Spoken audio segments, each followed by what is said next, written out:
My dad got me pregnant. I'm going to preface for anybody that's new here, this is not my story. This is just a summary of a story that I watched last night on YouTube on the channel Other People's Lives. And I also want to say this. I only was able to watch this once. I watched it once, I turned it off, I went to bed, okay?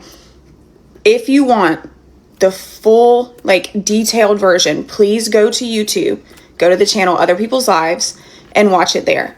I was not able to try and watch it twice so I could, really soak in everything. I feel like I retained what was important and I moved on. I also want to say that if you are somebody that's going to get in my comment section and you're going to complain that I am doing my makeup and telling this story, you picked the wrong comment section. Okay, I don't care. There's no reason why you should be offended over that. I know that all of a sudden we're getting offended over stuff like that now. But I'm getting ready for work, and it would be no different than if I heard this story last night and then FaceTimed my best friends and told them about it as I was getting ready for work, because it's the only time of the day that I have. Okay, so let's get started. So our caller starts off with how all of this started, how, everything with her father kind of unfolded. So she started with her, being a young age, and it was small things that now as an adult she's noticing wasn't small at all. Like being a young child and her father playing porn on the TV out in the open. I can't remember if she said that her siblings were also in the room or in the area when he was doing that, but she definitely said that she was. And at times she would even be sitting on the couch and he is just outright playing porn on the TV. All right, so first of all, that's weird. I've noticed in a lot of cases that when it is a parent on child, which it's disgusting to say out loud, a lot of the times that's how it starts, is it will start with showing the child, the victim, pornography, because what they're trying to do is they're trying to desensitize children to sex, to sexual acts. So then when they try to do the same things, the kid may not think that it's wrong, or it may not register in that child's brain that something is not right with what is happening to me. What's worse is her mother knew that he was doing this, knew that he was watching porn out in the open with his child watching it too. And she didn't really do anything about it. So it escalated to her dad asking her to massage his shoulders and then massage his legs. And then it obviously evolved into her massaging areas that no child should be touching on an adult, period. Then as these situations progress, which they normally do, her dad ended up calling her into the kitchen one night, and it was just those two. They were alone, and he sat her on the counter, and there was Vaseline next to her, and you can put the pieces together there of what happened in that situation. Once her dad was fully comfortable molesting her, and he was aware that she was not going to say anything, because he would basically threaten her by telling her, you can tell somebody, but if you do, then none of the bills are going to get paid. You and your siblings are going to go into foster care, and your mom's going to be homeless because she doesn't pay any bills. I pay all the bills. So of course he scared her into not saying anything, because she specifically said, she doesn't want her mom to be homeless. She doesn't want her siblings to be, put in foster care. She didn't want everybody to be upset with her. So as she got more comfortable, this became what she said, a once a week occurrence. And he started sneaking into her bedroom, saying that, he's going to tuck her in, put her to bed, whatever.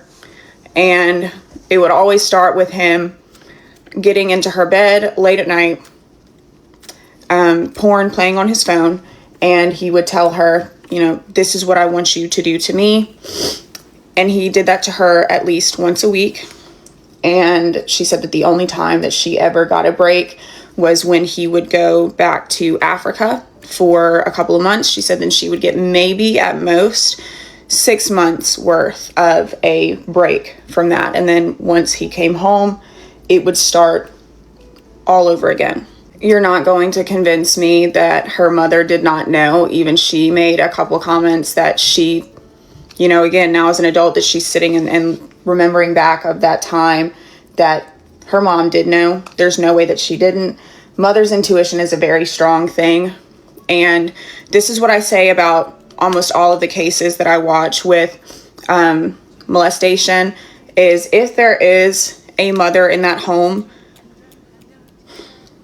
you're not going to convince me that they don't know, that these mothers don't know that all of a sudden the man that they've been married to for however long is all of a sudden acting strange.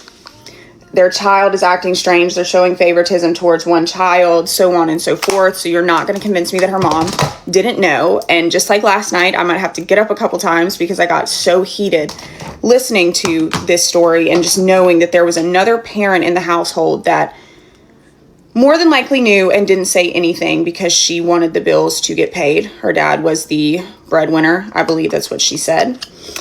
And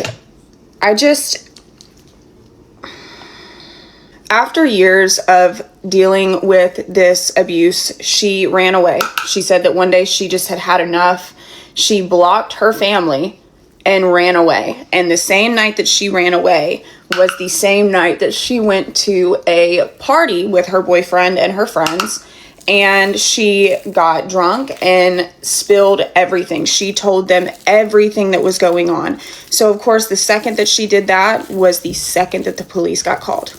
The police immediately start investigating, and in cases like this, once they start an investigation where there is molestation or anything like that involved with somebody in the household, they tell that person that they cannot be in the household until the investigation is finished. So they told her dad that he has to find somewhere else to go. He cannot be physically in that house. But where the dad found a loophole was that they said he couldn't be in the house. They didn't say that he couldn't park his car at the end of the driveway every single day and just watch and surveil. So the whole time that the caller is supposed to be feeling safe, like something is going to happen, like this is going to stop, she is having to deal with the fact that her dad is still parked right outside the house at the end of the driveway, watching everything. She also mentioned that, and this is going to piss me off even worse. She mentioned that pretty much the whole time this investigation was originally going on, like the first time that dad was being investigated, it was like her mother was punishing her. And it was almost like she was blaming her for it because she was tearing up the family. Like, that is what her mom was treating her like. That is the things that her mom was saying to her. And one thing that I can't remember from listening to this is I cannot remember if her mother ever explicitly said that she was lying. She just told her that she's ruining the family. The caller also stated that she had to watch as her mom and her siblings went outside every day, walked out to her dad's car, and basically, had a full powwow. Like, nothing was happening. They all walked out to his car and they would talk to him for like an hour or hours, just like kiki, haha, like nothing was actually happening. They were updating him about how their days went. It would be no different than if they walked in and sat at the dinner table with him and were talking with him. And she had to watch that. After everything that had come out, she had to watch them do that with the perpetrator, with the person that had traumatized her for so long. And then her father did go to jail. He was arrested, right?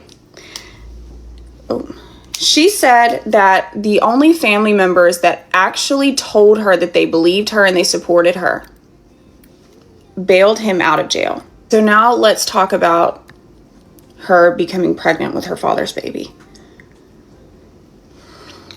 She obviously knew that there was something going on in her body. If that is one thing that women are good with, is just discernment and when there is something not normal going on inside of their bodies, right? So I say that because not only did she, the caller, kind of recognize that there was something weird going on in her body, but her mother also was kind of starting to assume that she was pregnant. Again, I am so glad that they keep these people confidential, because I want to know. I want to know who that mom is so bad, and I am keeping the things that I want to say to myself. But her mom kind of started understanding that her daughter was pregnant, and there's a 90% chance that it is her husband that got their daughter pregnant. And the caller got a DNA test because it was two options. It's either her boyfriend or her dad. And come to find out, the baby has her dad's DNA. That is her dad's baby. And then the police got involved again, and the dad was arrested again. Throughout all this, the caller had her baby and immediately put the baby up for a closed adoption. And I think that that was 100% the right thing to do, because she does not need to relive that trauma every day, and that baby needs to grow up not being exposed to how it was made. And again, I just think that she did the right thing. Her dad, mind you, escaped jail and ran off to Africa. He went to Africa, which she said, really, she had already kind of removed him from her life mentally, no matter what, right?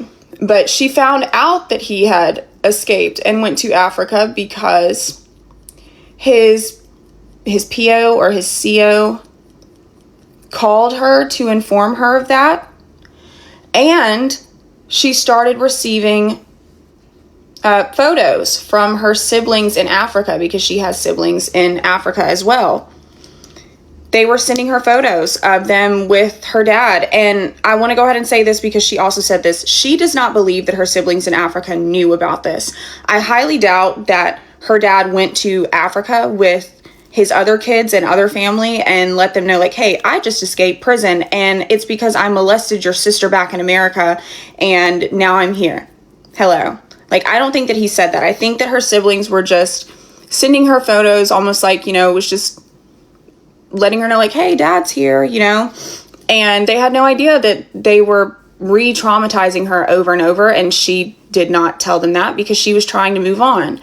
And that is one thing that I want to say, because now I'm just going to kind of like give my thoughts, really.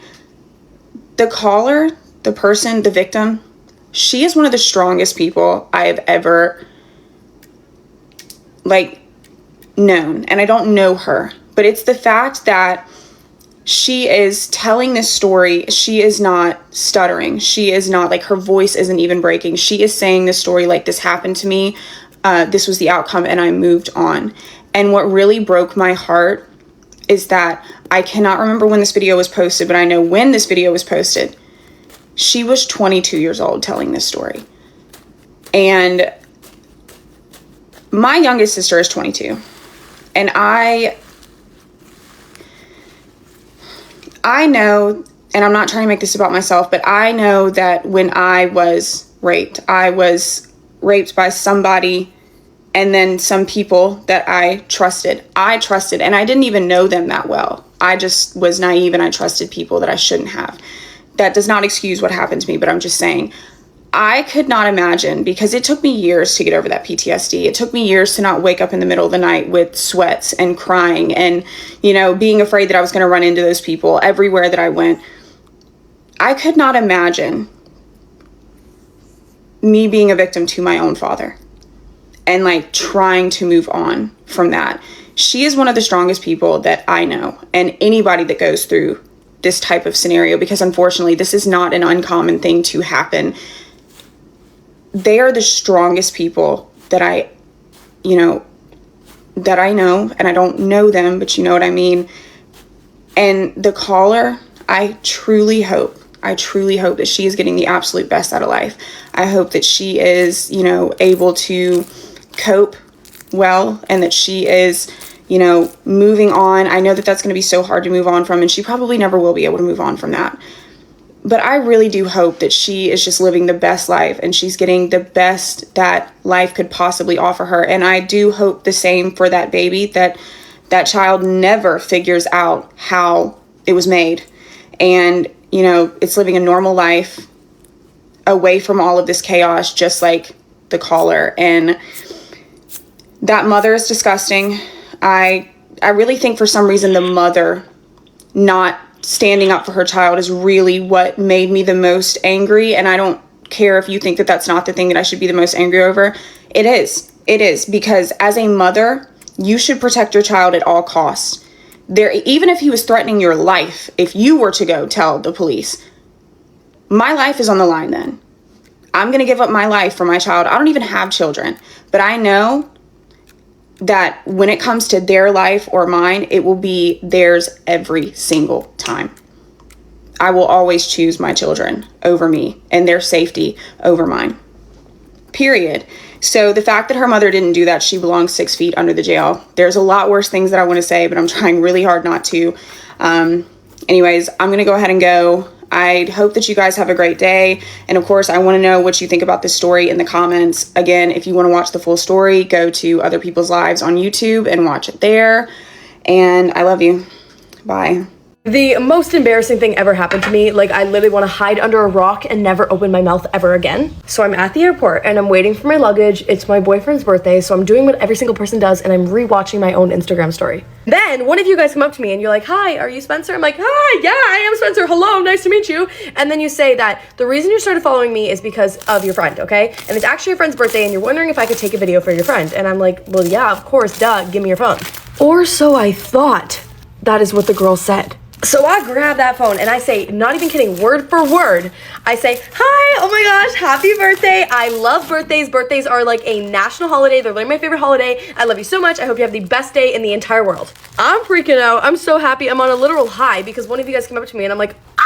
I was too busy looking at the phone to look at the girl whose phone I'm holding, and she walks away. I think nothing of it. I give her a hug. I'm like, "Yeah, happy birthday to your friend. It's her birthday." And then my mom looks at me and she's like, what did you just say? Like, what did you just do? And I look up at my mom and I'm like, "I said happy birthday. She told me it's her friend's birthday." She never said it was her friend's birthday. My mom, who is standing right beside me, literally says, "I didn't hear her say it was her friend's birthday. And when you took her phone and started saying happy birthday to her friend, she kind of looked at you weird, like, what are you saying? What are you doing?" So I think what happened was I was rewatching my birthday post for my boyfriend and I mixed up like friend, birthday, boyfriend, birthday, and I ended up just saying like happy birthday to her friend. Like, I'm just imagining this girl saying to her friend like, "Oh my gosh, I saw the girl you follow on TikTok and I asked her if I could get a video for you, and this..." And her friend's like, "Oh my gosh, you saw Spencer. Like, what did Spencer say? Let me watch the video." And I'm like, "Birthdays are a national holiday." Like, I'm really hoping that girl is just saving the video for one day in the next 365 days when it actually is her friend's birthday. So anyways, I'm gonna go watch the sunset and overthink every single thing that I've ever said and done in my entire life. I love you, goodbye.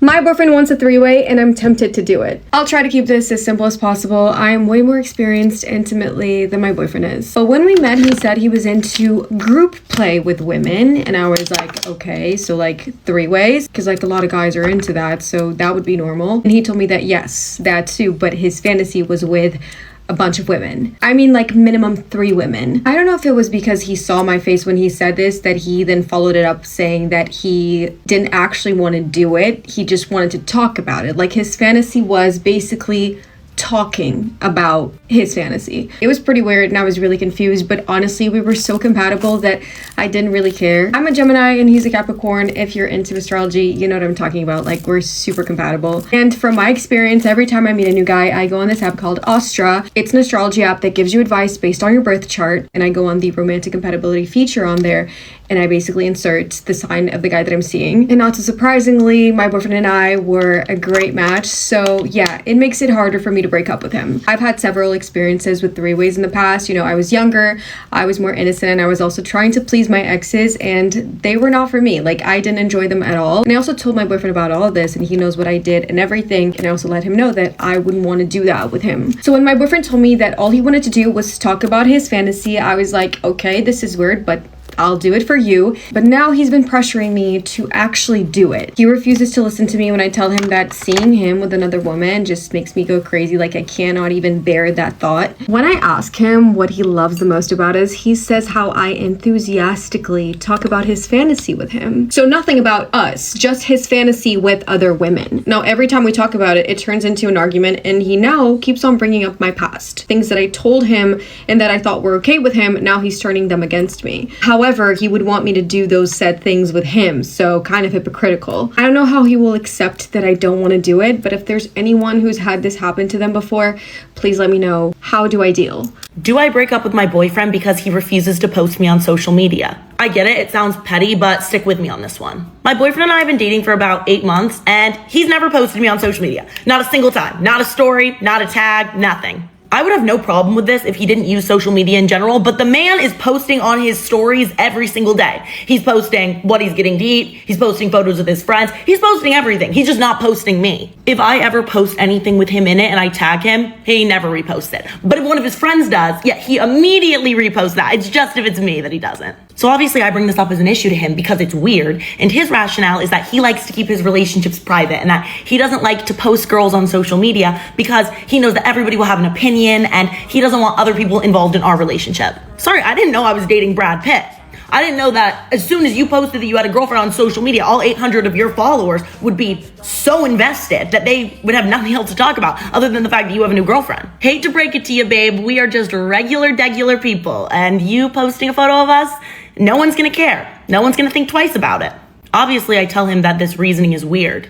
That I think it's more likely that he just wants to continue to seem like he's single on social media. But he is just reassuring me over and over that that's not the case, that he just wants to keep our relationship private, and that maybe when we date over a year, he'll post. Maybe for our 1-year anniversary, he'll post me. And I know what you're thinking. You're saying that this is super shady and a huge red flag, and why didn't I just dump him immediately after this conversation? But what you have to understand is that this one issue is in the context of a huge dynamic relationship that overall is great. Other than this weird social media thing, he's an amazing boyfriend. I really did try to put this social media issue in the back of my mind because I do really like him, but then this weekend happened and I could not look the other way.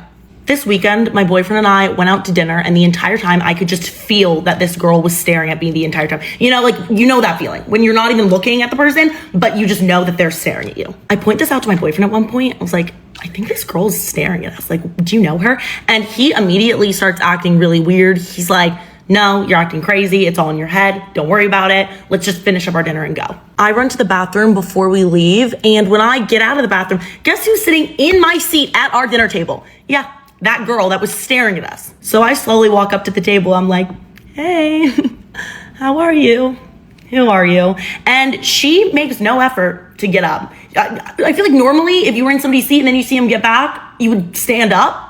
No, she was not doing that. She was very comfortable sitting in my seat across from my boyfriend. It is clear that this girl is going to make no effort to introduce herself to me. So I put my hand out in front of her and say, hey, I'm Kels. It's nice to meet you. And when she tells me her name, I know exactly who it is.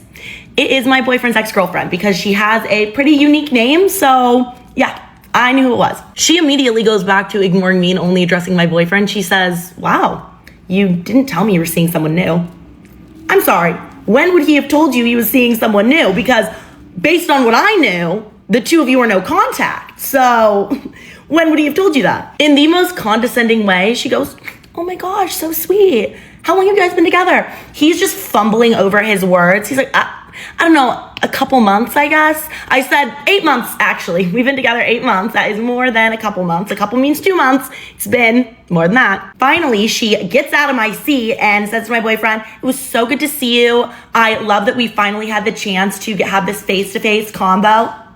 Sorry, a face-to-face convo, not just like a conversation in general, meaning you have been having conversations, just not face-to-face. What does that mean? Obviously, all the wheels are spinning. So obviously in the car ride home, I'm addressing all these issues with him, and he's just saying over and over again that I'm overreacting, that I'm crazy, nothing's going on. I said, then give me your phone.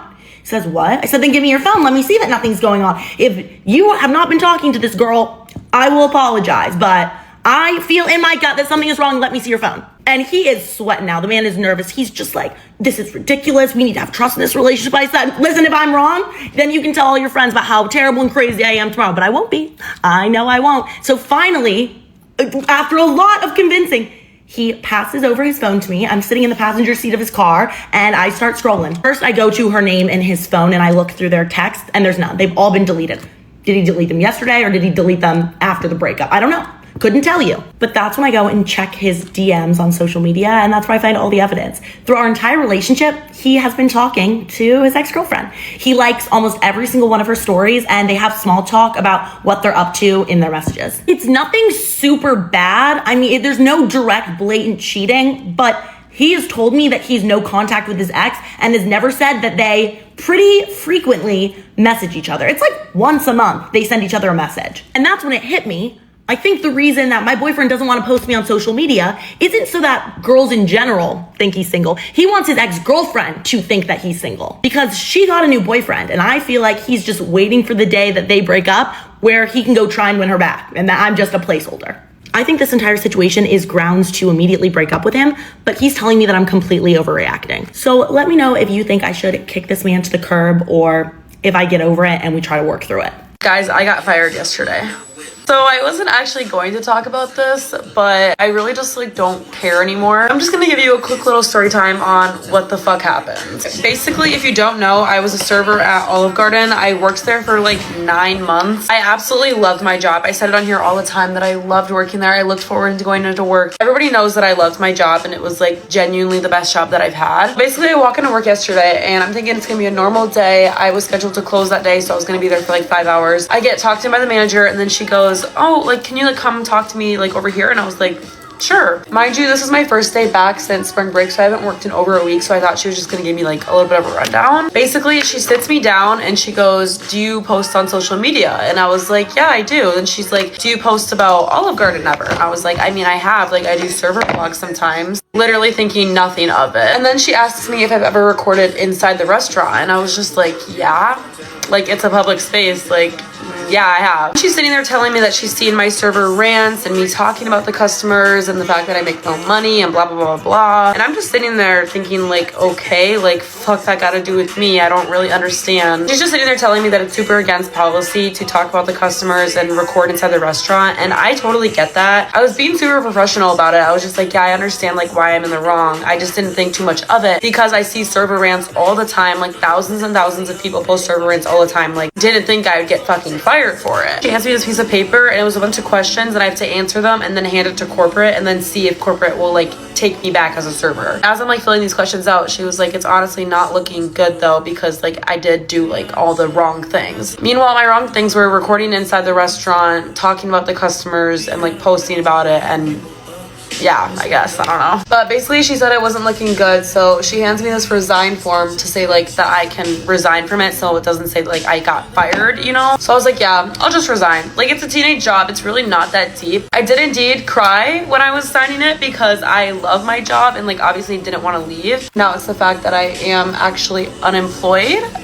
That's a very scary thought because I have not been unemployed since I was like 15 years old. But it's also the fact that it just caught me so off guard. Like, I literally walked in with my apron on, ready to work, and then I walked out 30 minutes later bawling. I'm just trying to think of it as like a blessing in disguise. Maybe I'll make more money at my other job. Maybe I'll like meet my new friends. If you are a server, this is your sign to not post server rants or you talking badly about any customers, or like don't post anything about your job because this is where it got me. If you guys just want to like follow me, comment down below, share my post so then I don't have to work again, that would be amazing. But meanwhile, I need to clock the fuck in and start making bank. Get ready with me, but I'm going to tell you guys every single reason why I unfriended my ex-best friend of 10 years. We'll start off with the big ones. I caught her sleeping with my boyfriend. Number 2, anytime I told her I liked a guy, guess what she'd be doing? Snapping them the next day. Or even worse, she'd go and hang out with them. And then she would plan 2-mans, and I'd tell her which guy I liked, and guess who she'd get with and leave me with?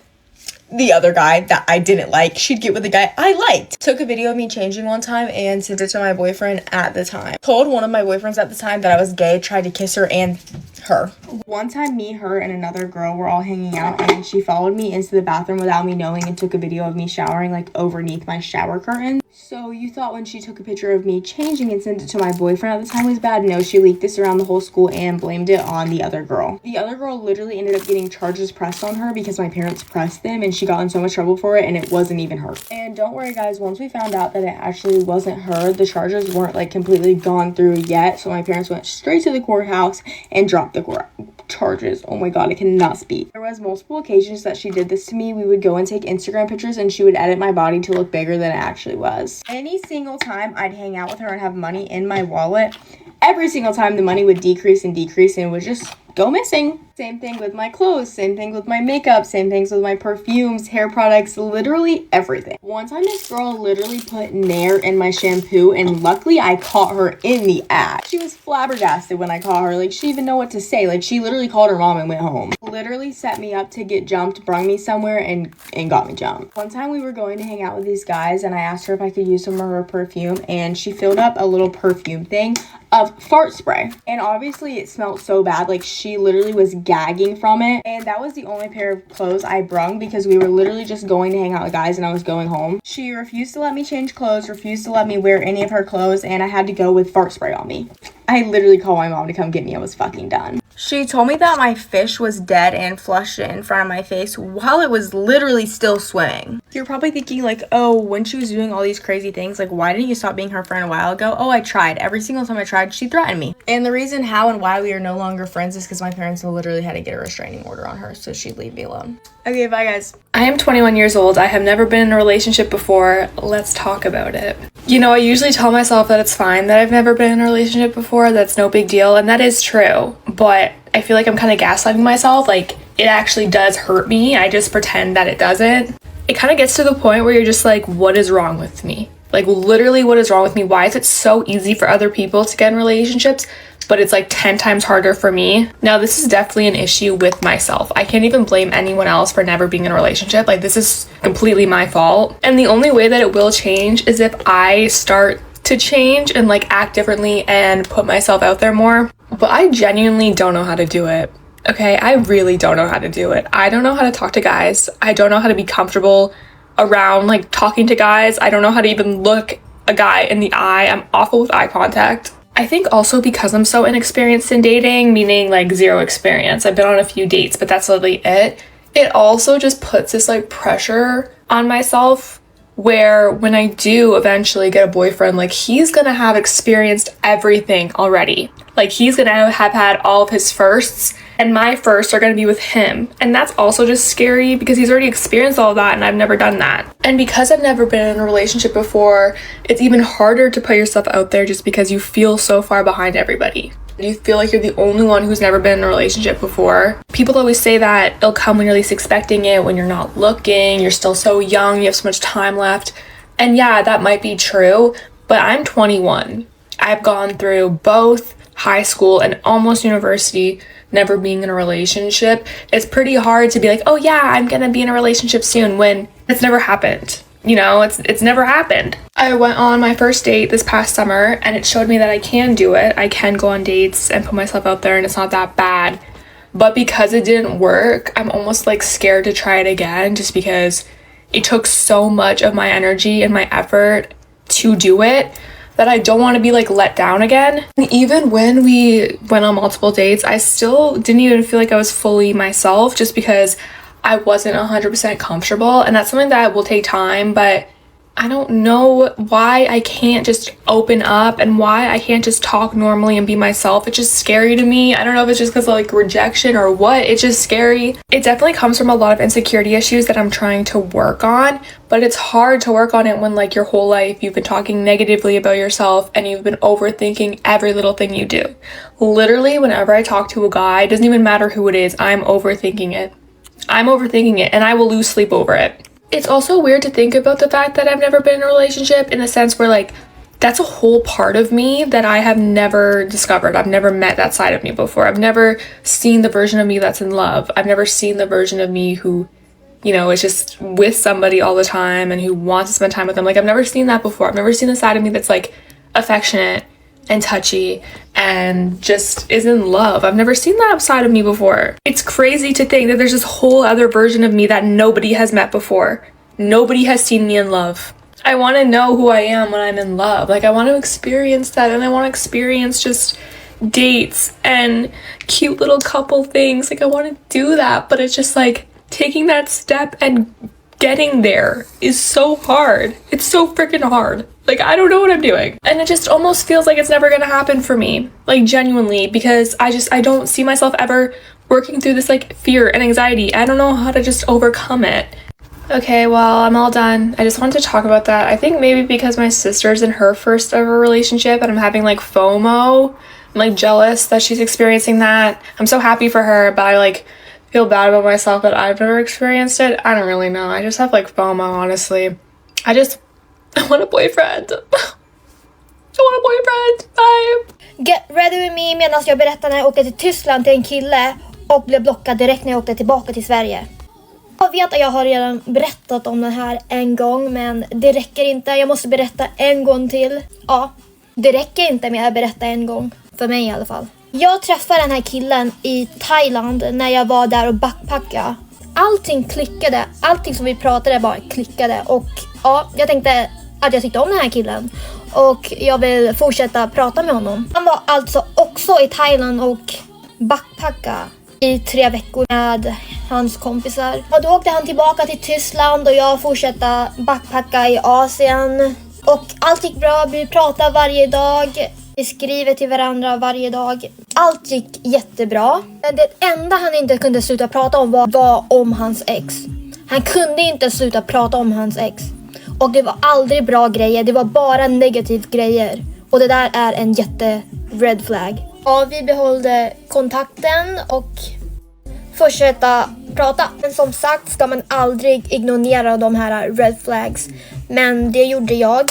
Ja, efter 2 veckor så bestämde vi att vi skulle boka en biljett till Tyskland. Alltså jag skulle åka till honom till Tyskland. Vi betalade typ halv på biljetten. Och vi pratade varje dag tills det var den dagen jag skulle åka till Tyskland. Allting var normalt, han var jättegullig som vanligt. Men som sagt, han kunde inte sluta prata om hans ex. Och jag borde faktiskt ha slutat prata med honom, men det gjorde jag inte. Och det är såklart att jag vet att han inte kunde glömma om hans ex. Jag bryr mig inte längre at that point. Jag tänkte, ja, jag vill bara åka till Tyskland nu faktiskt.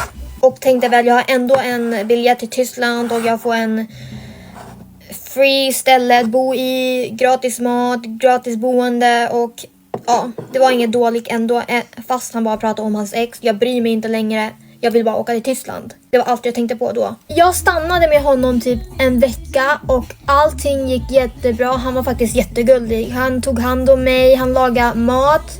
Han fixade frukost till mig varje dag. Han var jättesnäll och jättegullig. Det enda red flags var samma om hans ex.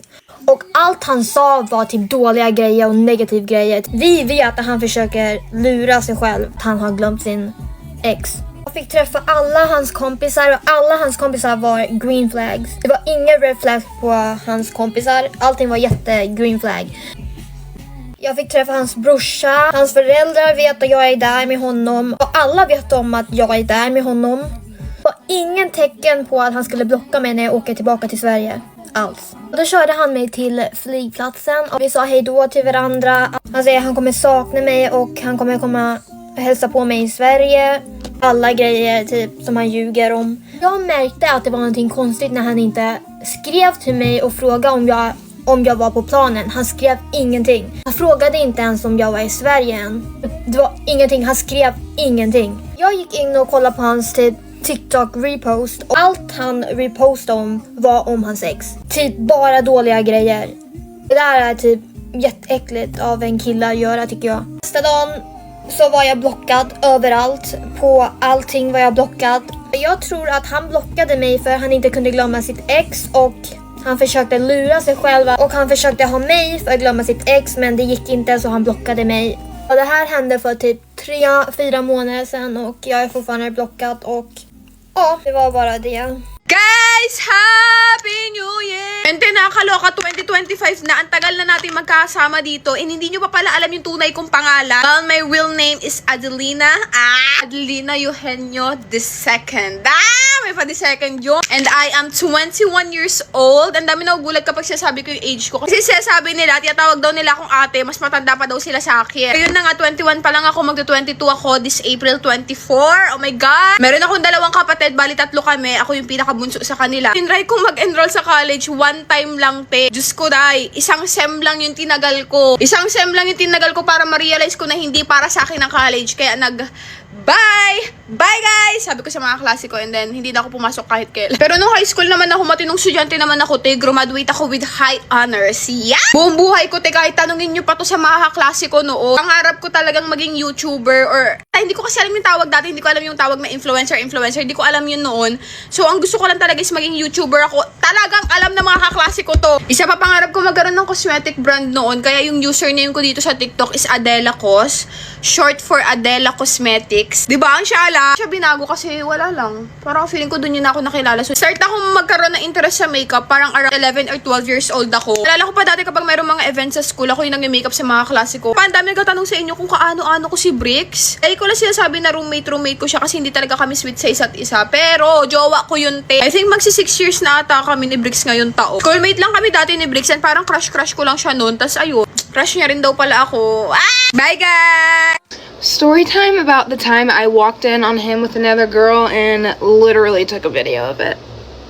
This had happened freshman year. I'm a senior now, and I'm in a very healthy relationship now. So like I said, this was 3 years ago, and it was this guy's birthday. And for his birthday, he had a bunch of people from his high school right down the road come to his apartment and like pregame with us before we went to another party. Also, my best friend was in town, so she was visiting. And for his birthday, I had got him this chain. Keep this in your mind. So the night rolls around and we're all at his apartment pre-gaming, and all of his like high school friends show up. First red flag is that literally nobody said hi. Keep in mind, these people are still in high school. Second red flag is when we were playing like beer pong, I literally had slipped and like fell on my back. And one of the girls was like, blah, blah, blah, get your girl, talking about me. And he did not help me off the ground. 2 of his other friends helped me off the ground. And we were like laughing about it, but like, what do you mean, blah, get your girl? Like, and he didn't even help me up. The third red flag is that when me and all my friends were like in the living room, him and all these like high school girls were in his room taking shots out of like our alcohol bottles. So we were like, no, absolutely not. And we put our alcohol bottles in the closet. Keep that in mind too. So the pregame's about over, and we walk like a neighborhood over to this like party that this guy was having. And there was like a ton of us, and we're all walking, and I noticed like him and this another girl just like talking like behind everybody. They're like way back, and I'm like, you know what, I'm not gonna think anything of it because it's his high school friends. He probably hasn't seen them in a while, and why would I need to overthink? So we're in this party, and there's like a downstairs and an upstairs, and one of my friends was like, Megan, I just saw go upstairs with this girl, like, do you want me to go check on them? Like, that was like 10 minutes ago. And I was like, sure, like, I don't care. And so she like went up there, and she came back down, and she was like, he had his arm around her. And I was like, you know what, like, I don't care. I really don't care. So the night was getting pretty late, and I remember he had like Snapchatted me or something. It was like, hey, like, we're all going back to my apartment, like, we're just like tired or whatever. And then time rolls around, and it's like actually time to like go, you know? So we walk back to his apartment, and it's like me and like 4 other of my girlfriends. And I remember he like wasn't answering my Snapchat, so I was like, I feel like we're like about to walk in on something. Like, I just have like a gut feeling something's not right.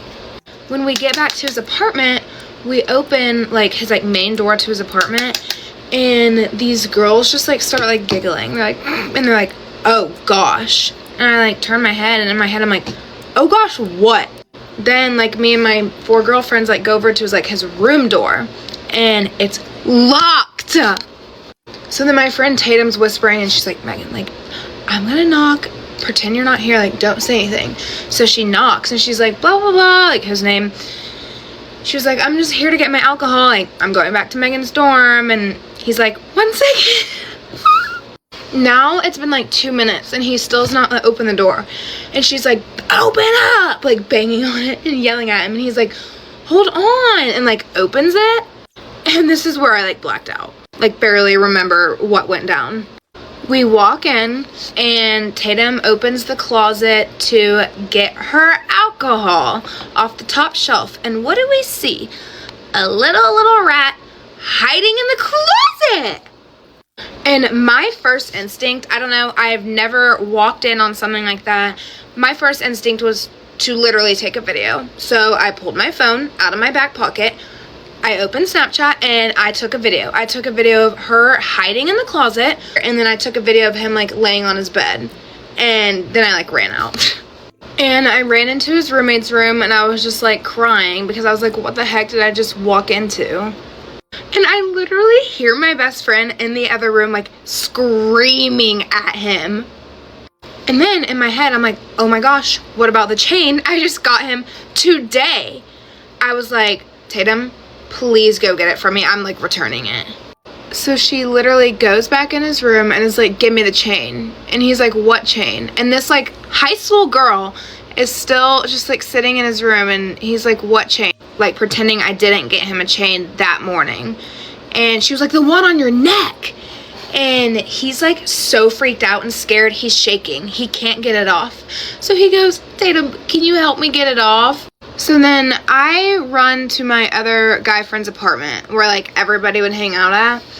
And I did not go back to my dorm because I had my best friend there. My brother was in town. My brother's friend was in town. And then my roommate, obviously, in a little dorm. So I was like, I'm just going to sleep on my friend's couch and like go back to my dorm in the morning. And then I woke up on their couch the next morning to someone standing over me while I'm sleeping going, Megan, Megan.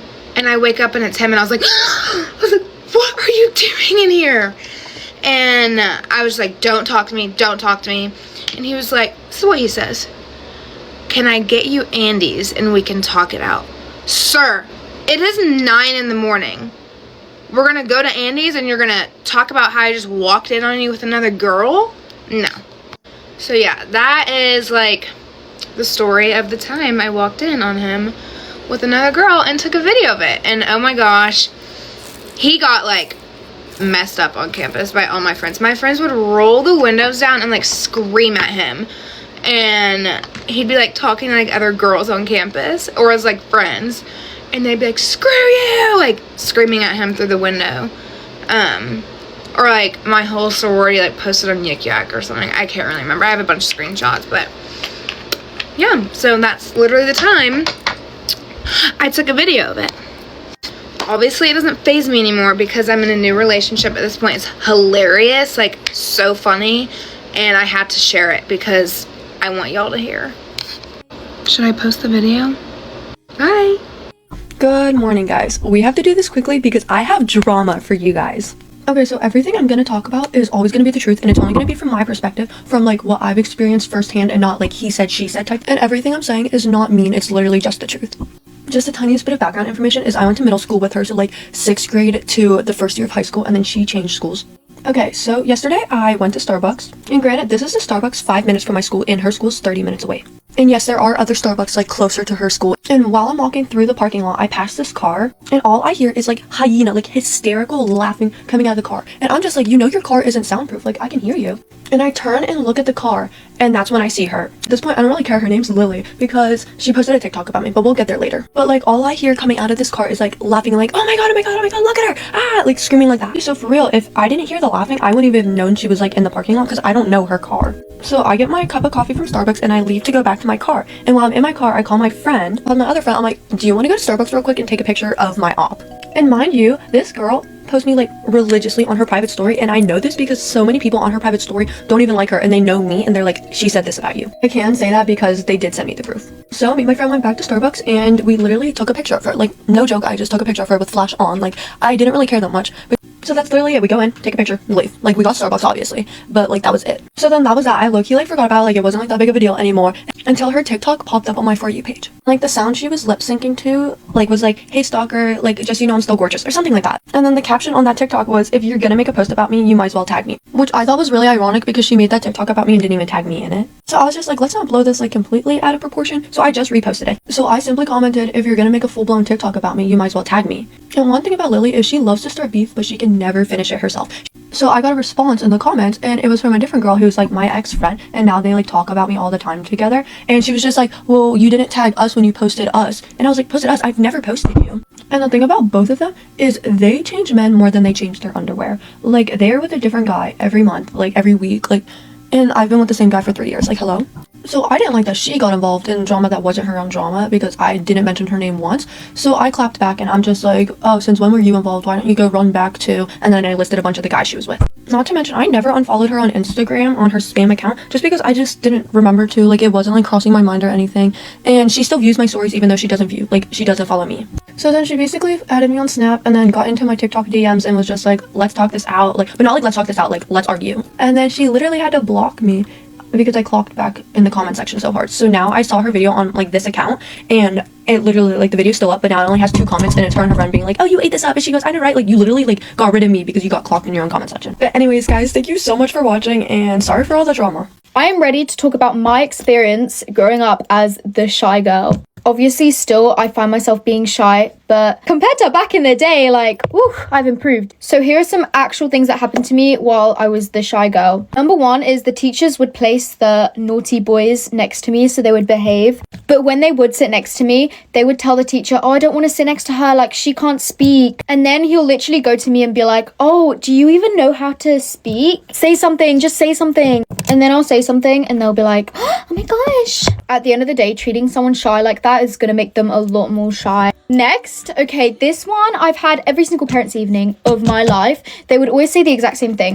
"I wish she would participate more. I wish she would put her hand up in my lessons more." My mum was actually expecting to hear the teachers be like, "Oh yeah, she doesn't participate in my class." Honestly, I don't know what the big deal is about putting your hand up in class. I'm gonna be so real. Next is people being absolutely flabbergasted because you opened your mouth and decided to say something. The main problem I had with trying to be confident is that every time I spoke, people would make such a big deal out of it, so I just didn't want to speak. Next is when you're shy and people think, "Oh, she's so vulnerable, I'm gonna pick on her." People would see me as weak. Girls and boys would both bully me, and they knew that I was too shy to do anything about it, so they just continued to do it. But now all those people watch my videos. Anyways, guys, that was part of my experience of growing up shy. I would gladly share with you guys how I grew my confidence throughout the years because it was really difficult for me. So let me know if you want to hear that. Do your vegetables and eat your homework. Bye, guys. তুমি কিন্তু আমার একটা video কলও করো না Sonia Angel Sonia তুমি কি শুরু করছো? আরে আমি করলামটা কি? আমি যেখানে বয়ে আছি। এই আমার ফোন দাও দাও কইতাছি ছাড়ুম না। কি দাও ছাড়ো কইতাছি আমার ফোন দিব না আমি এইটা আমগো খানদানি রীতি তুই বুঝছ না আব্বা গতকালকে রাত্রে বেলা এমন সেটিং দিছি। আব্বা ফোন দিয়ে কি করেন আপনি? এই কথা কই গান শুনি এই আর কি বাস এই দুইটা কামের জন্য হায় হায় করছে কি আমার খানদানির ইজ্জতের ফালুদা খেয়ালাইছে তোবা তোবা কোস কি এত বড় বদ জামাই হারামজাদা আমার মা শাহজাহানের সাজটা বাগান হুয়ে গেছে গা। শাহজাহান হুনো না কও বুঝার পারলাম না বাড়ি মারলা আমারে কান্দলা আমি কাঁদুম তুমি কাঁদতাছো কেলা তারপর আর কি সারা রাত কই আসলো কি করছে আমি জানি না আমার লাগে কেউ আপনি তো আপনার শ্বশুর বাড়িতে গিয়া ঠিকই হ্যাঁ নিয়ম কানুন অক্ষরে অক্ষরে পালন করছেন আর আমারতে আয়া মিছা গপ তুমি কি কইবার লাগছো এগুলা? তোমার কি মাথা আউট হয়ে গেছে নি? এত বড় স্পর্ধা আমার আদেশ। আর আমি যে তোর রুমে আইছি রাইতে ঘুমাইছি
ওগো কতদিন ধরে তোমার লগে আমি কথা কইতাছি মাগার কি করো নাইকা হ্যাঁ আরো থেকে অনেক পর থেকে কি করতেছো ফোনের ভিতরে হান্দায় রয়েছো আব্বাই তো মা গো মা আব্বাই তো দেখি হেভি পাঙ্খ নিশ্চয়ই কোনো ভেজাল আছে ওই দেখি কার লগে ফিল্ডিং মারতে কি আবার সকাল সকাল ঘুম ভালো হইছে তোমার আব্বার লগে দেখা কইরা এলাম হাইটটা গেছিলাম এই ঘটনা তুমি রাগ করো না।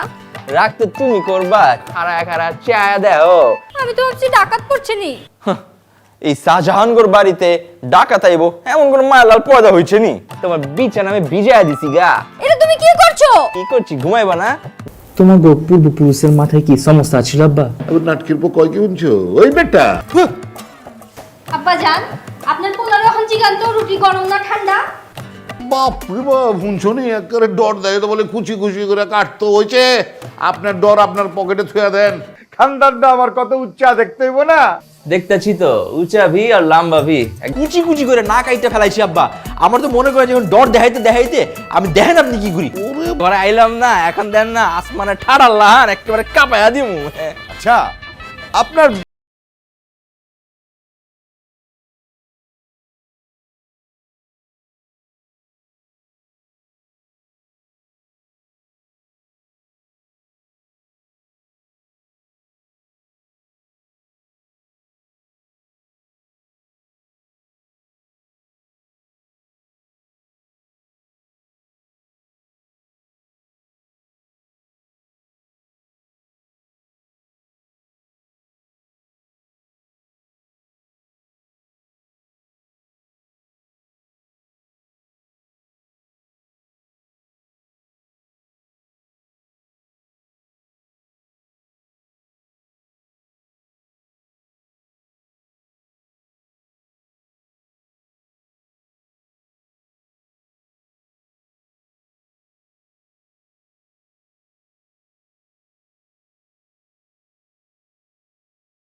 তুমি বাসে আসার পর থেকে আমাকে বাসে শান্তি সব চলে লাগেছে। আয় হায় খাইছে করছোটা কি তুমি? তুমি একটা ভিডিও কল করে পাঠাও প্লিজ প্লিজ কবে আমগো দেখা কোচিনটা কি এটা আব্বার লগে এমন চিপা মাইটা দিয়েছেন কেমন খানদান বউ তারপর তো ভয় কাঁচে মুচু খায়া গেছে গা তারপর আবার দুর্নাম করতে হইব। এই তোর কি তোর দামি ফোন আইসে বাপ জান রাইতে ঠিকঠাক মতো ঘুমাইছে তো নাকি বাসায় গিয়া আব্বাজান রে কইবেন কি করছো যেটা তুই বাজার রে বাজার যাও চলছে আজকাই করছে সম্মান সব পঞ্চার করে দিছে মাগার দোষ আমারও আছে, আমি একটু বেশি বাড়াবাড়ি করে ফেলছি। চলো না আমরা বাড়িতে ফিরে যাই। তুমি কি পাগল হয়ে গেছো নি? এটাই আমার বাড়ি এখনতে। চৌধুরী সাহেবের সাথে আমি কি কথা কইছি তুমি কোনো কথাই কই নাই কা সাজান তোমারে কইলো এত দিচ্ছেন হ্যাঁ দিচ্ছেন না এলা বাইরন আমার বাড়িতে বাইরন একবারে হাসা করছেন আব্বা জান। আপনার পোলার এই বাড়ি পোলার ওই বিতলামি করলে আমি তোরা ঘাড়াই, কিন্তু ভাবলাম আপনাকে একমাত্র পোলা ঘাড়াইলে আবার দিলে চোট পাই। দিতাছো তুমি? শোনো, তোমাগো খানদানে যেমন কিছু নিয়ম আছে আমাগো খানদানেও আছে। এইসব ফাত্রা নিয়ম কেউ যেন জানবার না পারে, মনে থাকবো তো? তোর যে নতুন বাবি My boyfriend wants a three-way and I'm tempted to do it. I'll try to keep this as simple as possible. I am way more experienced intimately than my boyfriend is. But when we met, he said he was into group play with women and I was like, okay, so like three ways, because like a lot of guys are into that, so that would be normal. And he told me that yes, that too, but his fantasy was with a bunch of women. I mean, like minimum 3 women. I don't know if it was because he saw my face when he said this that he then followed it up saying that he didn't actually want to do it. He just wanted to talk about it. Like his fantasy was basically talking about his fantasy. It was pretty weird and I was really confused, but honestly, we were so compatible that I didn't really care. I'm a Gemini and he's a Capricorn. If you're into astrology, you know what I'm talking about. Like, we're super compatible. And from my experience, every time I meet a new guy, I go on this app called Astra. It's an astrology app that gives you advice based on your birth chart, and I go on the romantic compatibility feature on there, and I basically insert the sign of the guy that I'm seeing. And not so surprisingly, my boyfriend and I were a great match. So yeah, it makes it harder for me to break up with him. I've had several experiences with three-ways in the past. You know, I was younger, I was more innocent, and I was also trying to please my exes, and they were not for me. Like, I didn't enjoy them at all. And I also told my boyfriend about all of this, and he knows what I did and everything. And I also let him know that I wouldn't want to do that with him. So when my boyfriend told me that all he wanted to do was talk about his fantasy, I was like, okay, this is weird, but I'll do it for you. But now he's been pressuring me to actually do it. He refuses to listen to me when I tell him that seeing him with another woman just makes me go crazy. Like, I cannot even bear that thought. When I ask him what he loves the most about us, he says how I enthusiastically talk about his fantasy with him. So nothing about us, just his fantasy with other women. Now, every time we talk about it, it turns into an argument, and he now keeps on bringing up my past. Things that I told him and that I thought were okay with him, now he's turning them against me. However, he would want me to do those said things with him, so kind of hypocritical. I don't know how he will accept that I don't want to do it, but if there's anyone who's had this happen to them before, please let me know. How do I deal?